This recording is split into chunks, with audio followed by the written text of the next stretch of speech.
Contributions there from the StarCraft Reddit community. Let's make it happen, folks, right here. Oh, yes.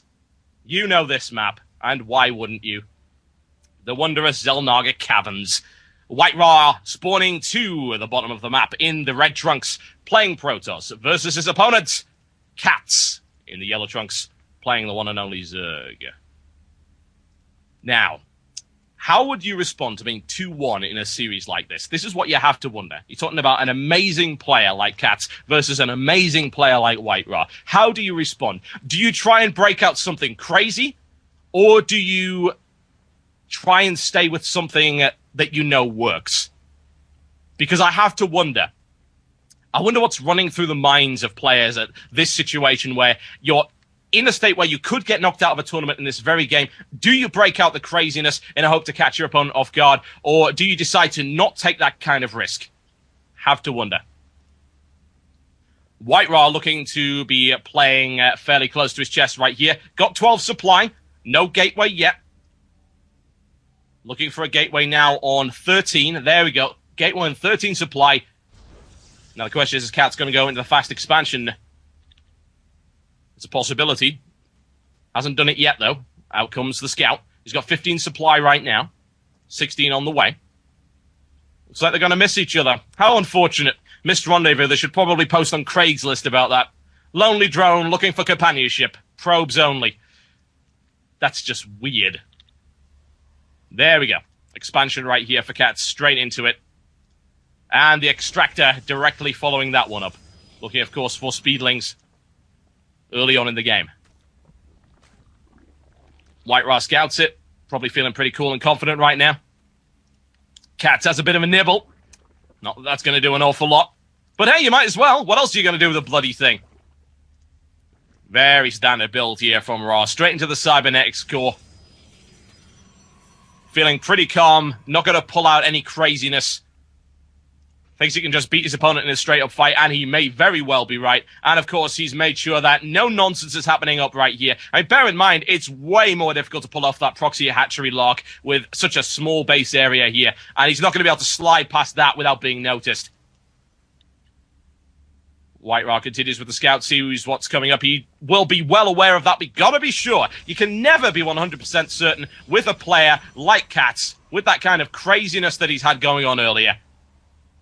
You can't trust him, folks. He's the kind of Zerg player that if you gave him the chance, he'd sneak into your bedroom and steal your wallet and then run off giggling. You know it would. You know it. And you know, you wouldn't even be able to be mad at him. You just wouldn't. Because you know he's so good at what he does. You gotta have some kind of respect for that kind of devious mind. Calm before the storm, as you might expect. Second gateway on its way. Double queen. Metabolic boost for Catz. Nothing out of the ordinary. And indeed, can Catz beat White-Ra in a straight-up fight? Well, we're about to find out. That's what he's going to try and do, playing it pretty damn safe so far. Another gateway on the way. Ra possibly going for something that I've seen him do a couple of times already, which is the 5-gateway, 1-base pressure build, which doesn't make any sense. You know, we could call it whatever we like. The 5-gateway, 1-base pressure build. God, that sounds so dorky, doesn't it? We need a cool name for it. Come up with something. We call it, the White-Ra Extravaganza, something like that. That works. Yeah, so he's going for the White-Ra Extravaganza build. I'm going to throw more jargon down your throat just to make matters worse for you. That's a possibility. He could be going for that. We've seen it work, and the amount of stuff that he can actually do with that build is unbelievable. I've seen him apply massive pressure to Zerg players with it. It's worked really well. 3-gateway for the time being. Going through to the warp gate. No proxy pylon as of yet, but looking for maybe sneaking one in here for good measure. Might sneak. I'd put it here, honestly. I mean, why wouldn't you? Hide it behind the bushes. Is Catz going to scout it, I wonder? Placement for it potentially. A lot more sentries coming out, which might indicate that he's looking to defend a expansion here. Certainly a possibility. Not looking perhaps for the 1-base approach. There we go. There's the spot. No proxy pylon there by Ra. It's quite surprising. I thought maybe you'd just take the opportunity to dump that there. But then again, he is fairly limited in terms of his resources. Splat. That is going to take a little bit of cleaning up. Ra still sitting on 3 gateways. Nexus coming up, pylon to back it up. His forces consist of the following. 3 Stalkers, 4 Sentry, 2 Zealots. Up against 5 Zerglings, 2 Queens from Catz. Catz just taking his way through to lair. Roach Warren coming up as well as an option. We've never ever seen Catz be able to break out the lair unit. In comes a tiny little harassment force of Speedlings in from the side. Are they going to be able to slide in? I'm thinking probably not. But you never know. You never know. Maybe they can grab that probe while they're there. Well, you'll lose the Zerglings in the process.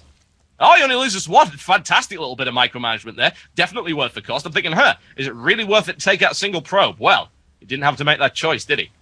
More Zerglings on the way. Another gateway. Now into 4-gate for DuckloadRa.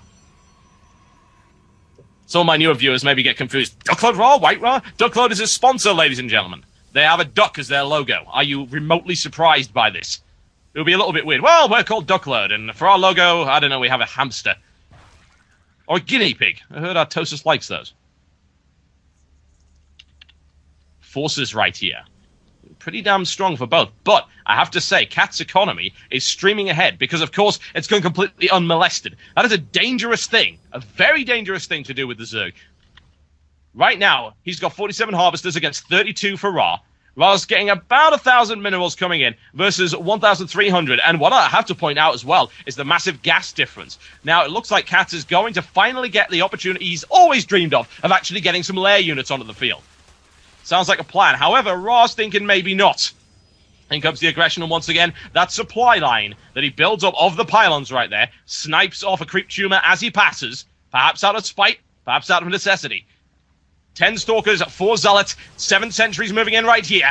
Catz with a meet-up, and in he goes, charging in right here, and you know he just can't do it. He doesn't quite have the numbers, but he's got more in the way. That's the most important thing. Burrow Tech on the way, as well as 5 Roaches. Snipes off 1, snipes off 2, snipes off 3, supply blocked. Supply blocked right there. Our Ra is pretty confident about his ability to deal with this, and you wouldn't really blame him, honestly. Now annihilating, carving his way there through the Roaches, takes very bare minimum casualties. Reinforcements coming on right there. Reinforcements from the main base, don't get in there. Oh god, this could be the end. This could potentially be the end for Catz right here. Driving him away, that absolutely fantastic play there with the supply block. It was good stuff, no doubt about that. Delayed the reinforcements, blocked the ones from the base in, and continues to push forward with an amazing force. White-Ra continues the aggression, and you know for a fact that he wants blood. He's going for the jugular. He's going for the throat. It's the same thing. I don't really care. He's going to take the natural expansion anyway. You know it. Pylon coming in right here for reinforcements. What the hell is Catz going to do right now? Honestly, nothing. He doesn't have anything he can do at this point in time other than try and rely on his base. He's lost yet more overlords. Can't even build any units. Expansion is dead. Final last stand as far as I'm concerned for the Roaches there, but I'm sorry, just numbers are not in his favour. He pumps out yet more. He's looking for the focus fire, and he gets it. Zealous coming in from the side to try and deal big damage, and that's exactly what they do, carving their way through the Roaches right here. More Stalkers on their way. Can he continue with the reinforcements? 11 Roaches available versus 8 Stalkers and 2 Sentry. Oh, wow, there you go! Force field at the ramp, blocks him in right there. Now looking to do massive damage to the main base. Can he do it? Snipes off yet more overlords. Once again, supply blocks his opponent. It's great stuff right here. Roaches perhaps looking to take out that pylon. Now they're alone, folks. Now DuckloadRa is alone on that one. That's what he's looking to do. He's looking to give him the finishing blow, the coup de grace. It is a possibility. It's very likely he's losing a few Stalkers right here. Reinforcements finally breaking their way through. 10 Sentries. No, 10 Stalkers. 10 Sentries would be weird. 10 Stalkers, 14 Roaches. 9 loses one, loses another. They are battle-worn, folks. Catz with a desperate defense, but a deft one. He takes him down. Holy crap. That right there was knife edge. Roots Catz defends it against all odds. Loses an expansion, still defends it now with a counter-attack. 14 Roaches on the way. His opponent has only 4 Stalkers, a Sentry, 3 Zealots. Needs more warp in. Cannons, Stargate. Coming in. Takes out that reinforcement pylon as he goes. This battle force of Roaches could be the undoing of this expansion, but the longer they wait, the less likely that's going to be. Cannons up. It's a good setup as well. You see that cannon setup. That is a solid cannon setup. No question about the looking to take them out. Second wave, third wave, not enough. Already snipes off a few Roaches. Roaches being driven away. Oh, yes, looking to do it, but he does a great job of burrowing them there to save their asses. Now it's got 18 up. Sniping once again at the Zealous. Going to take out one with each wave. Brings in reinforcements. There's the force field block. Was it effective? Not all that much. Ra continuing to focus as much fire as he can. Looking to get the defense, and it's a good one. Takes the Roaches out. There we go. Carving his way through. Good game, ladies and gentlemen. And that was good freaking game.